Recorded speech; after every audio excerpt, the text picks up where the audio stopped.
Welcome to my art show vlog. So this video is all about how I entered my pottery and stickers and a couple of greeting cards into an art show that just happened on the weekend here on the peninsula called Durinya Art and Craft Exhibition. If you have a handmade business, art shows are an amazing way to sell without having to be there. So it's kind of like a market, but not.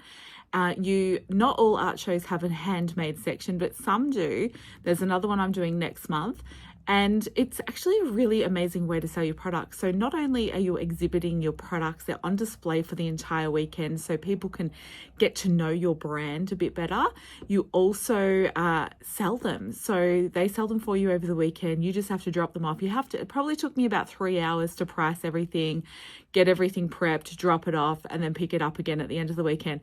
But it's just super easy to do and highly recommend. They do generally take between 25 and 30% commission. So if you're not set up for wholesale, you might want to look at bumping up your price of your products a little bit. But for me, I'm set up for wholesale, so I just keep my prices exactly the same. So let's get into it. It's just a little one today, and then at the end, I'll tell you exactly how much it cost and how much I made. Good morning. Today is Sunday, the 20th of July. I am heading to the studio. So I am dropping off my products for the Durinya Art Show this morning. My check-in time is 10:15. It's not sort of super tight. It's a little bit loose. It's just, I guess, to make sure people are flowing in. So I'm not too stressed. But I didn't get my stickers made until last night. So I've just spent the morning in bed pricing all my stickers because obviously every single sticker has to have its own code and price. And now I've just got to go to the studio, price the pottery. That won't take as long because there's not as much. Now, I have been noticing as I've been editing my vlogs, I tend to leave things to the last minute a little bit too much. So what I want to do for this second part of this year is try and have like a buffer of a day or two between my actual deadline and the deadline in my head so that I'm not rushing and the pressure doesn't build so much that I'm so stressed out. Because that is not healthy. Like when I was editing my Finders Keepers Market vlog, you could see in my face the first part of that video when I was still having to do a few last things to get before finishing setting up. My face was like puffy and I looked really unhealthy. So I've got high cholesterol for the first time in my life. I don't know what's causing it. I haven't been eating great. But also I think it's a menopause hormonal thing too, potentially. So I need to be taking my health a lot more seriously, and pricing stickers the morning, like an hour before I've got to drop the stuff off, is not conducive to a calm state of mind and physical body. So the first thing that's going to be a test for me will be Life in Style Trade Show, which is the 31st of July to the 3rd of August. I'm going to aim to have everything completely ready a day before I have to set up, not the morning of or the afternoon of, the day before, if not 2 days before. So we'll see how we go with that. And just, because it's just too much stress. I can't deal with this. I don't know if it's an age thing too. It's just not good. It's not healthy to be so stressed out to get stuff done. If I have the deadline in my head that it's 2 days before, then I can rush and get it done by then, and then I can just be calm. So we'll see how we go. Anyway, off to the studio to finish pricing the rest of the products for the Durinya Art Show.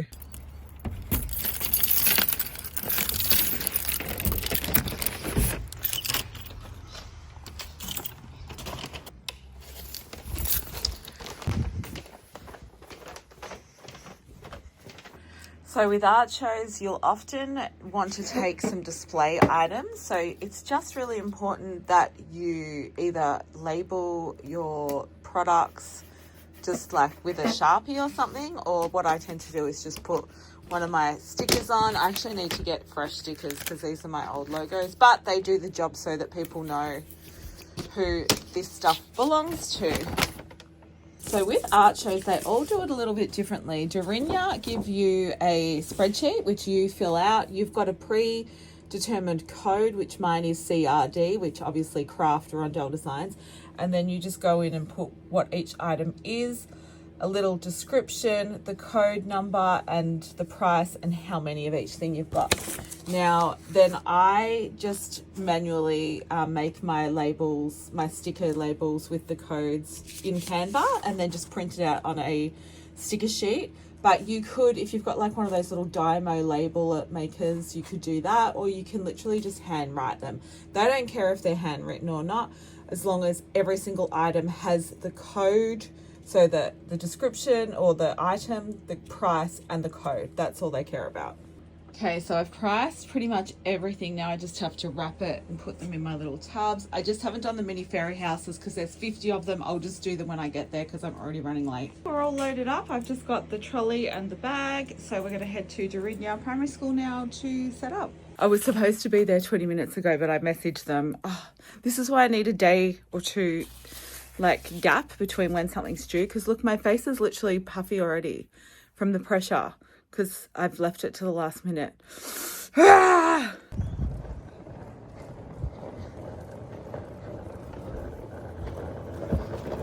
I've just dropped everything off and finished pricing the fairy houses.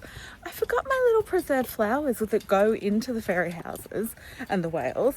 So I'm going to dash back to the studio and bring them back because it really does affect how well they sell. They just look extra cute with the flowers in, so they really need them. Thankfully, my studio is only like 15 minutes from here. Okay, we're back. I've got the preserved flowers. I also just remembered that I hadn't put my business name on my trolley and my other tubs, so I'm just going to put them on the main one so they don't get lost. And I've just gotten instructions on what to do with the preserved flowers. One thing I will add for art shows, you do have to give over control. So if you're a bit of a control freak about your products, might not be a good fit, or just have like some photos of how you like your display set up. Okay, so I didn't really do any filming of packing it down, but it didn't take long. The art show volunteers usually have your stuff pretty much packed up, which they did with my stuff. So then I've just brought it back to my studio today. Today's Monday, and just made sure that all the amounts were the same as they were on the spreadsheet that they gave me, or they actually just got me to take a photo of it last night when I picked it up, and then they'll email me the official spreadsheet with my official sales totals minus their commissions. So for the Durinya Art and Craft exhibition, which is in Frankston South once a year, this time of year, I think if you want to apply, I think you keep your eye out on their socials around, I think February, March. And you can put in an expression of interest. For a lot of people who have exhibited previously, they'll send out an email to invite you.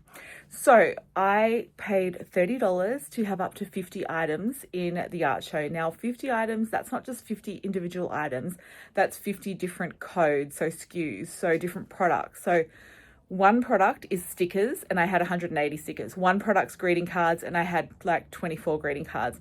One product's like my $45 ceramic vases, then $25 vase. So I had a lot more physical pieces than 50, but you could have up to 50 different item numbers that are the same, like the price and everything. So I only did like 23 different items, but I had a lot, quite a few, like $15 vases, $20 vases. And I've done my numbers, and it was actually a really good weekend for me. So it cost me $30 to enter, and then they take 25% commission. So my total sales were $564, and then taking off the 25% commission, I should end up with $423 into my bank account. Now, the other thing with art shows is it can take up to a month for the money to come into your account. Some are a lot quicker than others. I think the Mount Eliza one, which is coming up next in October, they are pretty quick because it's all systemized on a computer, so they just have to basically hit send for all the payments at the end of this. So I'm happy with that. I didn't have to go into a market and stand there for hours. I literally just dropped them off. Just the hardest part, the most time consuming part, is creating your little stickers with your code and then sticking on the items. If you've got lots of little stuff, obviously for me, stickers, I had 180 stickers, so that was more time consuming. But if you've got bigger pieces like bigger vases or other handmade products, it's really not that time consuming, and you just drop it off and you pick up your unsold items at the end of the weekend. And I do find with art shows too, I get quite a few new followers on my social media, especially Instagram. And in the areas where there's art shows, a lot of the parents are often business owners, so it's actually really good marketing to get your brand out there, even if you don't sell quite a lot, it's still, I find it to be worthwhile. So definitely look at art shows and see if they have a handmade or craft section for your handmade business. Now, as you can see behind me, we've got the Life in Style mock-up in my studio. That's the next video, so I will be uploading that probably in the next day or two, the Life in Style prep video. And then this weekend, well, from Thursday to Sunday is the Life in Style trade show, and then I'll be doing that video and sharing how much I make on the weekend. It might not be a lot because trade shows are more like building relationships, and you get the results down the track a lot of the time. But I'm excited. I've got lots of new card designs and other things coming, so stay tuned for that one.